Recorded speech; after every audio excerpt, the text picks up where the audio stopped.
Bienvenue sur Cybersecurity Learning. Aujourd'hui, on s'attaque à un sujet qui peut paraître un peu intimidant. Les audits de sécurité des systèmes d'information en France. Ouais. Et pour nous guider dans ce labyrinthe, on a la Bible, le référentiel BAPACI de l'ANSSI. Hmm. Vous savez, ce document qui donne le cadre pour des audits de qualité. Ah oui, le PACI mis à jour le 1er septembre 2023, un véritable monument de la cybersécurité française. Mais rassurez-vous, on ne va pas vous noyer sous les détails techniques. Oui. Ce qui est intéressant avec le PACI, c'est qu'il s'adapte aux besoins de chaque système d'information. Hmm, Il propose une palette d'audits et c'est à vous de choisir les plus pertinents pour votre situation. D'accord. Donc on a un peu une boîte à outils pour la sécurité. Et quels sont ces fameux outils, ces types d'audits? Imaginez, vous venez d'emménager dans une nouvelle maison. Ouais. Le PACI, c'est un peu l'expert en sécurité qui vient inspecter les lieux. Et il commence par l'audit d'architecture Archi. Il vérifie les plans, la structure, comment tout est agencé pour un système d'information. Il analyse l'architecture du SI, le positionnement des dispositifs matériels et logiciels pour vérifier leur conformité et leur niveau de sécurité. Mhm. Il s'assure que les fondations sont solides, quoi. On vérifie que les murs peuvent supporter le toit, en quelque sorte, et ensuite il passe aux portes et fenêtres avec l'audit de configuration conf. Exactement, là on s'assure que tout est bien verrouillé. Ouais. On vérifie que les mots de passe sont robustes, que les mises à jour de sécurité sont appliquées, que les accès aux données sensibles sont bien contrôlés. Hmm. Bref, que personne ne peut entrer par effraction, ni numérique ni physique. Ensuite, on a l'audit de code source code, où l'expert met son nez dans les entrailles du système. Et c'est là qu'il enfile sa casquette de détective. Ouais. Il examine le code source des applications pour déceler des failles de sécurité et des vulnérabilités potentielles. Un code mal écrit, c'est la porte ouverte aux pirates. Et bien sûr, on ne peut pas parler d'audit sans évoquer les fameux pain tests, ces tests d'intrusion qui font un peu peur. Allez, pentest, le grand frisson. Ouais. Là, on simule des attaques, comme si de vrais pirates essayaient de pénétrer le système. Mhm.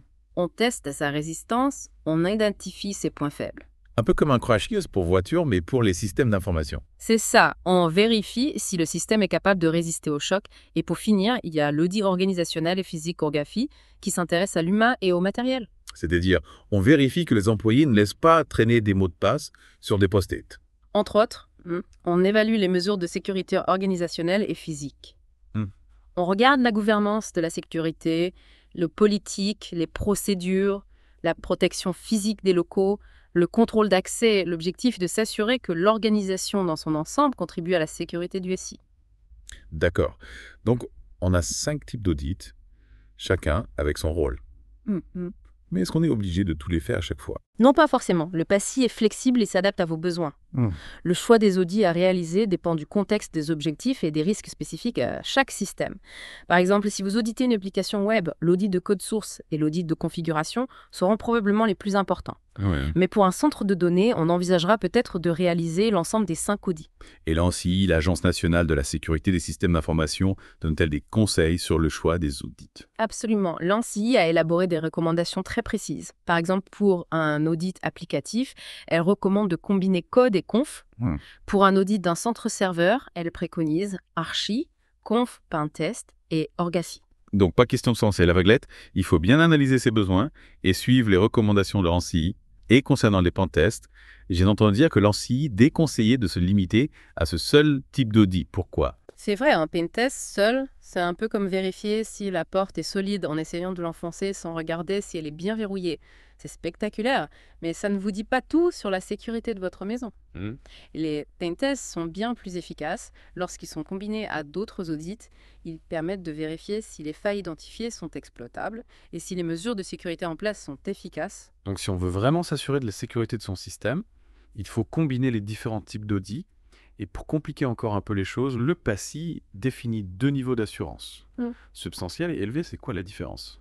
C'est comme choisir le niveau de sécurité de votre maison. Si vous habitez dans un quartier tranquille, un système d'alarme simple peut suffire, mais si vous êtes dans une zone à risque, vous allez opter pour un système plus sophistiqué avec des caméras de surveillance, des détecteurs de mouvement, etc. Pour les systèmes d'information, c'est pareil. Donc le niveau d'assurance dépend du niveau de risque. Exactement. Le niveau substantiel est adapté pour les systèmes exposés à des menaces de niveau élémentaire, des menaces opportunistes et automatisées.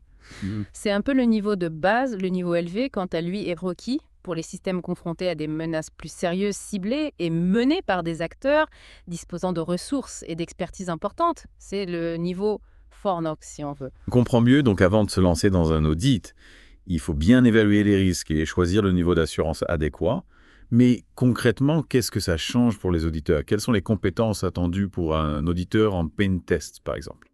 Eh bien, l'auditeur en pain test, c'est un peu un couteau suisse de la cybersécurité. Vous voulez dire qu'il doit savoir tout faire? Presque, il doit avoir une connaissance approfondie des réseaux, des protocoles, des équipements de sécurité, des systèmes d'exploitation, des applications web. Il doit maîtriser les techniques d'attaque et savoir identifier les failles et les exploiter. C'est un métier qui demande une grande expertise technique. Waouh, c'est un profil assez impressionnant. Oui, et en plus des compétences techniques, il doit avoir un bon sens de l'analyse, être capable de synthétiser l'information, rédiger des rapports clairs et concis, et surtout, il doit savoir travailler en équipe et communiquer efficacement avec ses collègues et ses clients. Et pour les systèmes industriels, est-ce qu'il y a des compétences spécifiques? Tout à fait, pour les systèmes industriels, l'auditeur doit connaître les architectures PLC, les réseaux et protocoles industriels, les équipements spécifiques. Il doit comprendre les enjeux de la sécurité dans un environnement industriel où les conséquences d'une attaque peuvent être très graves. On comprend mieux le profil recherché.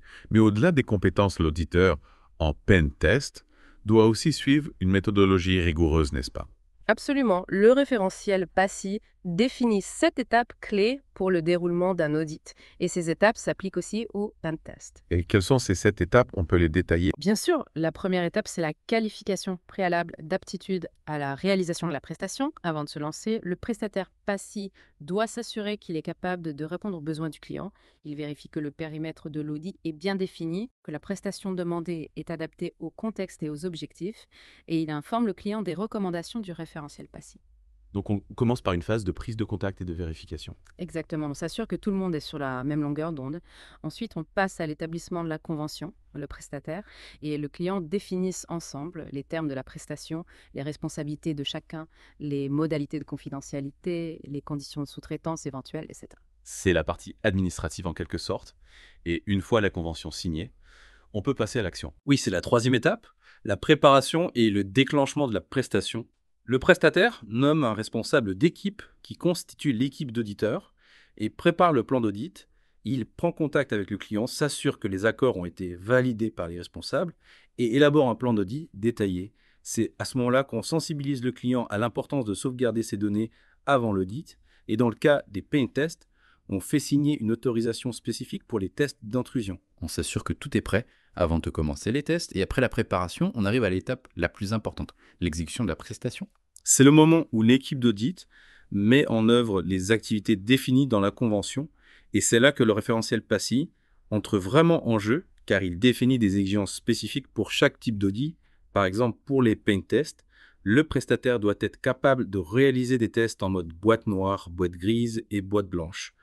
On doit définir un profil d'attaquant avec le client et on peut interdire l'exploitation de certaines vulnérabilités si elles risquent de déstabiliser le système. Donc on suit un protocole très précis en fonction du type d'audit.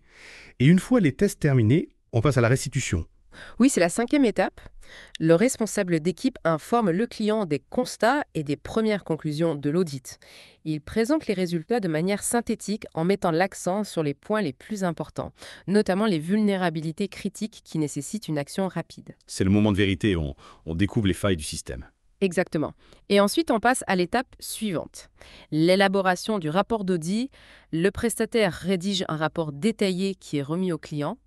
Ce rapport doit être clair, précis et exhaustif, et il doit contenir tous les éléments nécessaires pour comprendre les résultats de l'audit et les recommandations du prestataire. C'est un peu le document officiel qui récapitule tout ce qui s'est passé pendant l'audit. Tout à fait. Et enfin, on arrive à la dernière étape. La clôture de la prestation, le prestataire organise une réunion de clôture pour présenter les résultats de l'audit, les recommandations et la suite à donner et s'assure que le client a bien compris les résultats et qu'il est satisfait de la prestation. Il recommande également au client de réaliser un audit de contrôle ultérieurement pour vérifier la mise en œuvre des mesures correctives. Donc on ne laisse pas le client se débrouiller seul avec son rapport, on l'accompagne jusqu'au bout. Exactement. Le but d'un audit, c'est d'aider le client à améliorer la sécurité de son système d'information, pas de le laisser seul face à ses problèmes. On a maintenant une vision plus claire du déroulement d'un audit PASI, mais j'imagine que le choix du prestataire est crucial. Absolument. La sécurité de votre système d'information est en jeu. Il ne faut pas la confier à n'importe qui. Et comment choisir le bon prestataire? L'ANSSI met à disposition un catalogue des prestataires qualifiés PASSI, c'est un bon point de départ. N'hésitez pas à comparer les offres, à vérifier les références des prestataires, à vous renseigner sur leur expérience. Donc il faut prendre le temps de bien choisir son prestataire, comme on choisirait un médecin ou un avocat. Exactement, la sécurité de votre système d'information, c'est précieux, il faut la confier à des experts compétents et fiables. Merci pour ces explications. On se retrouve très bientôt pour la deuxième partie de notre exploration du référentiel PASSI, où on parlera plus en détail des exigences spécifiques à chaque type d'audit. À très bientôt. De retour sur Cyber Security Learning, vous l'avez compris, le référentiel PASSI, c'est un peu le guide Michelin des audits de sécurité en France. La dernière fois, on a exploré les 5 types d'audits, comme si on passait en revue les différents quartiers d'une ville. On a aussi vu les 7 étapes d'une prestation, un peu comme un plan de route pour mener l'audit. Aujourd'hui, on va zoomer sur chaque quartier, en commençant par l'audit d'architecture archi. Alors, si on reprend notre métaphore de la maison archi, c'est l'inspection des fondations de la charpente, on vérifie que la structure est solide, mais concrètement, qu'est-ce qu'on analyse? Imaginez, vous êtes l'architecte qui a conçu cette maison. Le prestataire archi va vous poser des questions sur vos plans, les schémas d'architecture du système, les matrices de flux, les règles de filtrage, la configuration des équipements réseau. Il va aussi s'intéresser aux interconnexions avec d'autres réseaux, y compris Internet. C'est un peu comme vérifier si la maison est bien raccordée au réseau électrique et à l'eau courante. Donc, on vérifie que tout est bien interconnecté, mais aussi que les connexions sont sécurisées. Et si on opte pour le niveau d'assurance élevé, qu'est-ce qui change? Pour le niveau élevé, l'ANSSI recommande de se concentrer sur les éléments les plus critiques. Imaginez, ce sont les murs porteurs de votre maison, ceux qui assurent la stabilité de l'ensemble pour un système d'information. Ce sont les équipements qui protègent le périmètre, les mécanismes d'authentification, les fonctions d'administration. On vérifie que ces éléments sont blindés. On passe au niveau supérieur de sécurité. On renforce les points sensibles et pour l'audit de configuration conf, on inspecte les portes et fenêtres. Exactement. On vérifie que les serrures sont solides, que les fenêtres ont des volets, que les portes sont bien fermées. Pour les systèmes d'information, on va regarder la configuration des équipements de sécurité. Les pare-feux, les systèmes de détection d'intrusion, les systèmes d'authentification, les serveurs web, les bases de données, les systèmes d'exploitation. On s'assure que chaque élément est configuré de manière optimale en suivant les bonnes pratiques et les normes en vigueur. On laisse rien au hasard. On vérifie chaque détail et pour le niveau d'assurance élevé. Là, on va plus loin que la simple vérification technique. On va aussi discuter avec les personnes qui gèrent la sécurité au quotidien. C'est un peu comme interroger les habitants de la maison pour comprendre leurs habitudes, routines et identifier les points faibles potentiels. On prend en compte le facteur humain. C'est important. Passons maintenant à l'audit de code source. Code à entrer dans le vif du sujet. On examine le code ligne par ligne. C'est ça, on devient un peu archéologue du code. On fouille dans les entrailles du système à la recherche de failles cachées. On scrute chaque ligne de code pour détecter les erreurs de programmation, les failles logiques, les vulnérabilités connues, les mauvaises pratiques de développement, tout ce qui pourrait permettre à un pirate de s'introduire dans le système. Un travail de fourmi qui demande une grande expertise. Et pour le niveau élevé, on imagine que les exigences sont encore plus strictes. Oui, absolument. Pour le niveau élevé, on recherche des vulnérabilités très spécifiques comme les injections SQL, les failles de type cross-site scripting, les erreurs de gestion de la mémoire. On doit aussi analyser la sécurité globale de l'application en tenant compte de son architecture, de son environnement, de ses interactions avec d'autres systèmes. On passe au niveau expert. On traite les failles les plus subtiles. Et pour les pain tests, on simule des attaques pour tester la résistance du système. Exactement, c'est un peu comme organiser un cambriolage fictif pour vérifier la solidité de la maison. On teste les différents points d'entrée. On essaye de forcer les serrures. On cherche des failles dans le système de sécurité. Et on a vu que le choix du profil d'attaquant était important. Oui, c'est crucial. On doit adapter le scénario d'attaque en fonction des menaces potentielles auxquelles le système est exposé. Si on simule un cambriolage, on n'a pas envoyé un simple voleur à la tire contre une banque.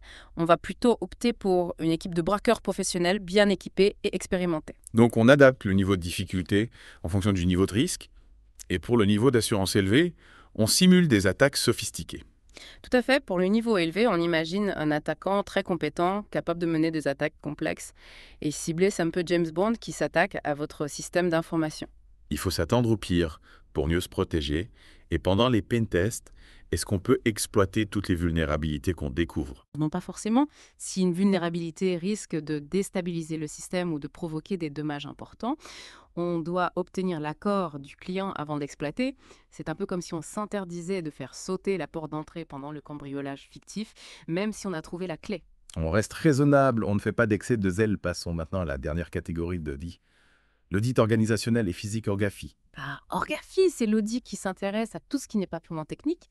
On va regarder les procédures de sécurité, la gestion des accès aux locaux, la protection des données sensibles, la sensibilisation du personnel aux risques. On vérifie que les employés ne laissent pas traîner des documents confidentiels sur leur bureau. C'est ça, on s'assure que tout le monde respecte les règles de sécurité, que les locaux sont bien protégés, que les données sensibles sont stockées de manière sécurisée. On adopte une approche globale. On ne néglige aucun aspect de la sécurité et pour le niveau élevé, on va encore plus loin. Oui, pour le niveau élevé, on s'intéresse aussi à la sécurité physique des locaux. On vérifie que les accès sont bien contrôlés, que les locaux sont protégés contre les intrusions, les incendies, les inondations. On blinde la maison de A à Z, on ne laisse aucune faille. Exactement, on veut s'assurer que le système d'information est protégé à tous les niveaux, aussi bien sur le plan technique que sur le plan organisationnel et physique. On a maintenant une vision plus complète des exigences spécifiques à chaque type d'audit PASI. Oui, et on voit bien que le choix des types d'audit doit être adapté aux besoins de chaque système. Le référentiel PASI est flexible, il permet de combiner les différents audits pour obtenir une évaluation complète de la sécurité. On construit son audit sur mesure en fonction du contexte et des risques. Exactement, l'objectif c'est d'identifier les faiblesses réelles du système et de mettre en place les mesures correctives nécessaires pour le protéger efficacement. On ne fait pas un audit pour cocher des cases, mais pour améliorer la sécurité concrètement. Tout à fait, le PASI c'est un outil puissant pour renforcer la sécurité des systèmes d'information en France. Merci pour ces explications. On se retrouve très bientôt pour la troisième partie de notre exploration de référentiel PASI. À bientôt. De retour sur Cyber Security Learning, on a passé en revue les différents types d'audits PASI, un peu comme si on visitait les pièces d'une maison pour vérifier sa sécurité. Mais maintenant, j'imagine que vous avez des questions, des points que vous aimeriez éclaircir. Absolument, c'est le moment de passer aux choses sérieuses. Qu'est-ce qui vous intrigue le plus dans ce référentiel PASI? Par exemple, imaginons qu'on découvre des vulnérabilités pendant un audit. Comment est-ce qu'on les classe? On ne va pas paniquer pour une poignée de porte mal fixée. Ouais. Mais si on trouve une faille critique, là, il faut agir vite. C'est une excellente question. Le référentiel PASI a prévu un système de classification pour justement hiérarchiser les vulnérabilités. On les classe en fonction du niveau de risque qu'elles représentent pour le système. On a des vulnérabilités mineures importantes, majeures, et le niveau le plus élevé, les vulnérabilités critiques. Un peu comme un code couleur pour les risques. Exactement, du vert pour mineur jusqu'au rouge vif pour critique. Et pour déterminer la gravité d'une vulnérabilité, on prend en compte deux facteurs, la facilité d'exploitation et l'impact sur le système d'information. Donc si on reprend l'exemple de maison, une porte dérobée facile à trouver qui donne accès au coffre-fort, ce serait une vulnérabilité critique. Absolument, c'est le scénario catastrophe. Là, on est sur du rouge clignotant, il faut intervenir immédiatement à l'inverse. Un mot de passe faible sur un système peu important, ce serait plutôt une vulnérabilité mineure ou importante. À corriger, assure, mais sans déclencher l'alerte rouge. Ce système de classification permet de prioriser les actions, de concentrer les efforts là où c'est vraiment nécessaire. Et si on parle de budget, est-ce que le référentiel PASI a un impact sur le coût de audit? Parce qu'on imagine qu'un audit PASI, avec toute cette rigueur, ça doit avoir un coût. Effectivement, un audit PASI, ce n'est pas gratuit. Le coût dépend de plusieurs facteurs. La taille et la complexité du système, le nombre d'audits à réaliser, le niveau d'assurance choisi et bien sûr les tarifs du prestataire. Mais en général, un audit PASI sera plus cher qu'un audit au rabais non qualifié. C'est logique qu'on en a pour son argent, mais comment justifier ce coût supplémentaire auprès des entreprises? Il faut voir ça comme un investissement, pas comme une simple dépense. La qualification PASI, c'est un gage de qualité. On s'assure de faire appel à un prestataire compétent qui suit une méthodologie rigoureuse, qui utilise des outils performants. C'est un peu comme choisir un chirurgien renommé plutôt qu'un médecin généraliste pour une opération délicate. On paie plus cher, mais on a plus de chances de réussite. C'est une bonne comparaison. Et pour trouver le bon prestataire, on peut se fier au catalogue de l'ANSSI. Absolument. L'ANSSI met à disposition un catalogue de prestataires qualifiés. PASI, c'est une ressource très utile pour les entreprises qui cherchent un expert fiable et compétent. On peut donc y aller les yeux fermés. Pas tout à fait. Il faut quand même comparer les offres, vérifier les références des prestataires, se renseigner sur leur expérience. C'est un choix important, il faut prendre le temps de bien se renseigner. Et pour les auditeurs en herbe, ceux qui rêvent de devenir des experts en pentest, vous avez un conseil. La clé, c'est la formation et la pratique. Il faut se tenir au courant des dernières techniques, des nouveaux outils, des nouvelles menaces. Il existe de nombreuses formations spécialisées de certification des communautés d'experts. Et surtout, il faut être curieux, passionné, avoir envie d'apprendre en permanence. C'est un domaine qui évolue très vite. Il faut savoir s'adapter. Exactement. Et n'oubliez pas la sécurité des systèmes d'information, c'est l'affaire de tous. Soyez vigilants, protégez vos données et n'hésitez pas à faire appel à des experts si vous avez besoin d'aide. Merci pour toutes ces informations. J'espère que ce voyage au cœur du référentiel PASI vous a éclairé. N'hésitez pas à nous contacter si vous avez d'autres questions. À bientôt sur Cybersecurity Learning. À bientôt.